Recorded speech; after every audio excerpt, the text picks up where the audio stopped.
চিকিৎসকের অনন্য কীর্তি। কেরিয়ারে 10,000-এর মাইলফলক ছুঁলেন চিকিৎসক পি.কে. বন্দ্যোপাধ্যায়। এই মাইলফলক হাঁটু প্রতিস্থাপনের।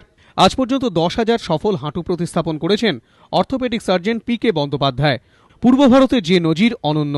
হাজার হাজার মানুষের মুখে হাসি ফুটিয়েছেন, তাদের জীবনকে সচল করেছেন। বৃহস্পতিবার সম্মান জানানো হলো বঙ্গ সন্তানের এই অনন্য কীর্তিকে।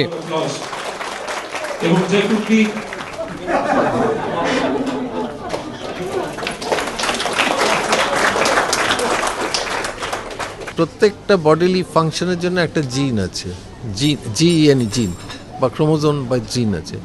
যে ক্রোমোজোম বা জিন ইজ রেসপন্সিবল ফর রিগ্রোয়িং, মানে যেটা মুভমেন্ট হলেই ক্ষয় হবে, ক্ষয়টাকে রিপেয়ার করবার যে যার রেসপন্সিবিলিটি, সেই জিনটাকে যদি আইডেন্টিফাই করা যায়, তাকে স্টিমুলেট করলে রিপেয়ার হয়ে যাবে।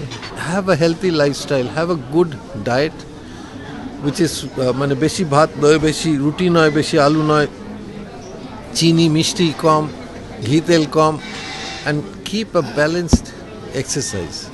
By his magic touch, by his skill, he joins the bones and gives his patients a better life, a better quality of life. I mean, quality of life is all about human rights, and that their rights are restored. একই সঙ্গে বাইপাসের ধারে এই বেসরকারি হাসপাতালে এদিন একটি উন্নত মানের মডিউলার অপারেশন থিয়েটারেরও উদ্বোধন করা হলো। তার দখলে 10,000-এর মাইলফলক। তবুও চিকিৎসকের পরামর্শ, সুষম আহার, নিয়মিত শরীরচর্চা এবং সংযমী জীবনযাপন করুন। তাহলে তার কাছে আসার দরকার পড়বে না। নিজেই সচল রাখতে পারবেন নিজের হাঁটুকে। নিমাই পান্ডা, এবিপি আনন্দ, কলকাতা।